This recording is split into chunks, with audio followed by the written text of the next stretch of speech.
Je, maandamano ya jana Kenya yalikuwa kuhusu bei ya mafuta au kuna jambo kubwa zaidi linaendelea nchini? Kwa sababu baada ya maandamano kumalizika, Kenya sasa imegawanyika vibaya sana. Wapo viongozi wanaosema maandamano yanagusa uchumi, wengine wanamuuliza Ruto kama Kenya ni mali yake, na wananchi sasa wanaongea kwa hasira kuliko kawaida. Lakini kilichosemwa na huyu dada akiwa ndani ya gari la polisi kimewaumiza wengi zaidi. Leo hapa Mizuka Media tutaangalia kilichotokea baada ya maandamano na kwa nini Wakenya wengi wanaamini mambo yanaweza kuwa mabaya zaidi. Na hapa ndipo hasira za Wakenya zilianza kuonekana wazi zaidi. Mwanamke huyu alidai kuwa alikamatwa si kwa kufanya vurugu bali kwa kushika tu bendera ya Kenya. Video hii imewaacha wengi wakijiuliza, je, ikifika mahali mtu anaogopa hata kubeba bendera ya taifa lake ni ishara gani kwa nchi? Na mitandaoni Wakenya wengi walionyesha hasira zao wakisema hali ya maisha sasa imewafanya wananchi wengi kuwa na uchungu mkubwa kuliko zamani.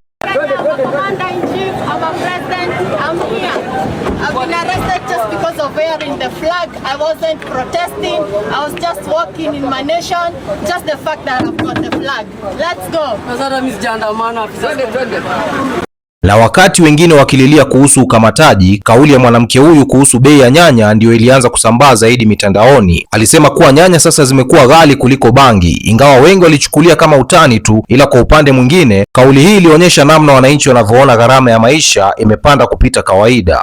Nyanya nayo imepanda kuliko hata bangi. Nyanya imepanda hata kuliko bangi.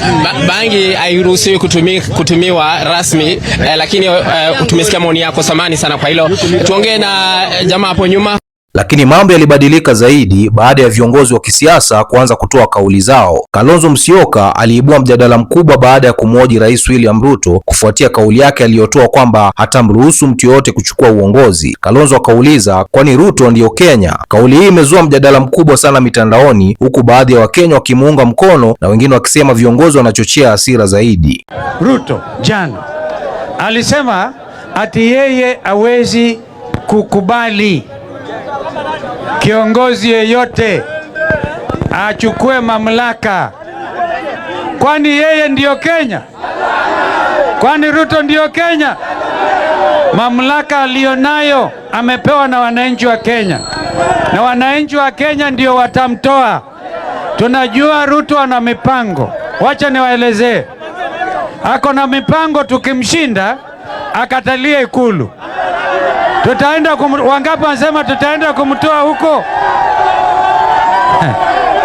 Atolewe asitolewe? Atolewe asitolewe? Kwa hivyo wacha kujiwekelea mamlaka ambayo kikatiba hauna. You have no business determining who the next leader will be. The people of Kenya have the right to determine. Na wakati upinzani ukiendelea kulaumu serikali, waziri wa usalama Kipchumba Murkomen naye alijibu kwa nguvu. Murkomen alisema kuwa viongozi wa sekta ya matatu hawakuwahi kuandamana kipindi cha Uhuru Kenyatta, lakini sasa wanaandamana William Ruto akiwa rais. Kauli ambayo imewaacha wengi wakijiuliza, je, haya maandamano kweli ni kuhusu maisha magumu au sasa yameingia kwenye siasa?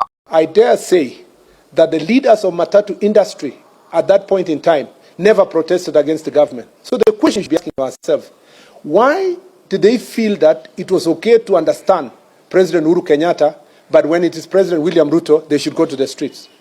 You should ask yourself, why did they not stop their vehicles just less than 4 years ago? And why is it that in the administration of President William Ruto, they have stopped their vehicles from coming to the streets? There must be something. There must be a certain level of profiling that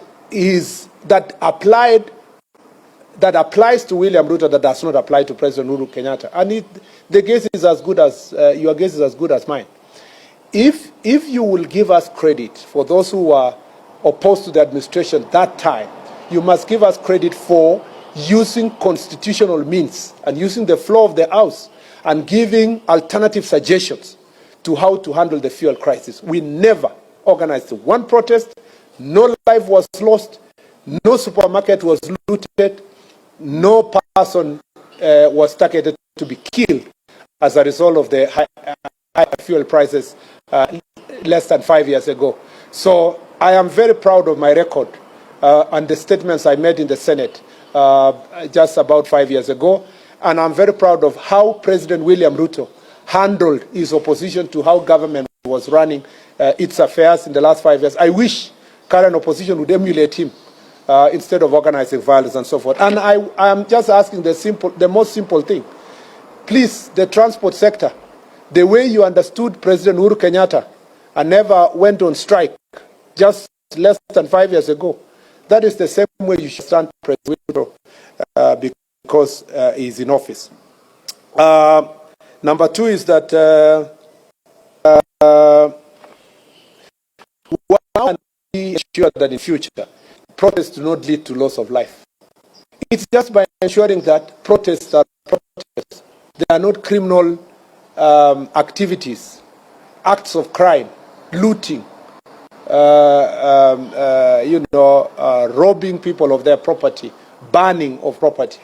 Na wakati hali ikiwa bado ya moto, makamu wa rais Kithure Kindiki naye alisema kuwa baadhi ya watu walitumia janga hili la kidunia kuleta vurugu na kuyumbisha uchumi wa Kenya. Kauli yake imezua mjadala mwingine mkubwa kwa sababu baadhi ya wananchi wanaamini serikali inakwepa lawama za hali ya maisha.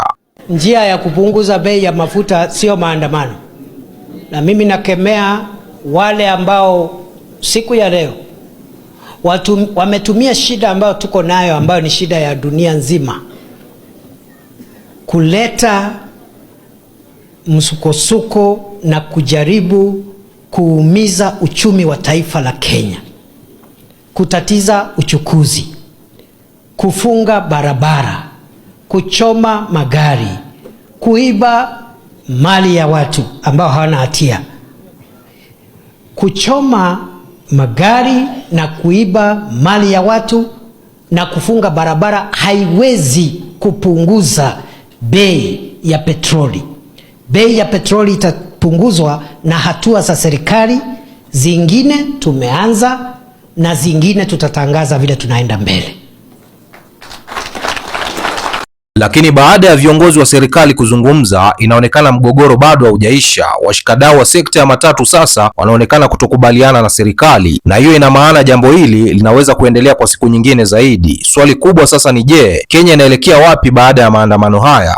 Open that we have not agreed, so that we carry this conversation forward. And you did state that we may have tomorrow Tuesday, we may have tomorrow Wednesday. Are we clear, members? Yes. We did not agree in anything. They gave us 10 according to what they are going to have a conversation with EPRA, and we did state 35 up to 30. That was the communication. With all due respect, we respect each one of us here. Yes. And that is what we want it to go out, so that to our members and to the nation, that we did not come here in anything or to set up anybody. Together with the government, we are law-abiding citizens, and we abide by the law. Thank you. Okay, thank you very much. Thank you very much. Na kati ya kauli zote zilizotolewa leo, ni ipi imekushangaza zaidi? Niachie maoni yako kwenye comment section, na usisahau kutufollow au kusubscribe hapa Mizuka Media kwa habari kubwa zinazotikisa Kenya na Afrika Mashariki kwa ujumla. Bwana, mimi naitwa Rich Mizuka, sauti ya vijana wa Afrika Mashariki. Namba 1 ni mimi, namba 2 ni mimi, namba 3 ni mimi, 4 na 5 na waachia nyinyi hapo. Bwana, tukutane kwenye video ijayo. Tuna retaliate, kujeni. Uko wengi. Hapa Thikara unatukataza kutoka na all soaps, kujeni. Wase wanakuta masanze wase. Wani masanze wanatolewa teke hivyo. Masanze wanatolewa teke hapa. Nini wapeleke live? Wase wamepata nguvu, wanapeleka masanze mbio. Masanze wanapeleka teke. Masanze wanatolewa siaka. Siaka hapa hivyo man. Ni mbaya. Ni mbaya guys, kumewaka mbaya. Wala ile mbaya. Na ndio hizo. Wameanza kuwarudisha hiyo. Hata si. Wow, maride.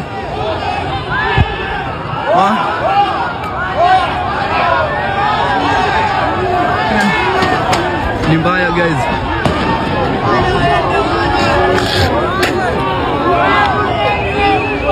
Ni mbaya guys. Mwambie ni one term. One term. Wasaliti wote ni one term. Chama ni DCP. Sikiza ground. Wacha mtu angalia, hebu angalia biashara yote mulika. Kuna biashara imeguzwa mtu.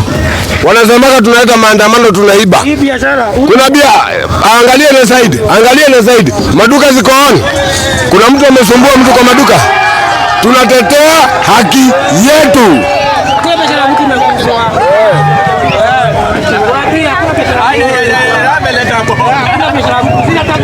Kuna pesa.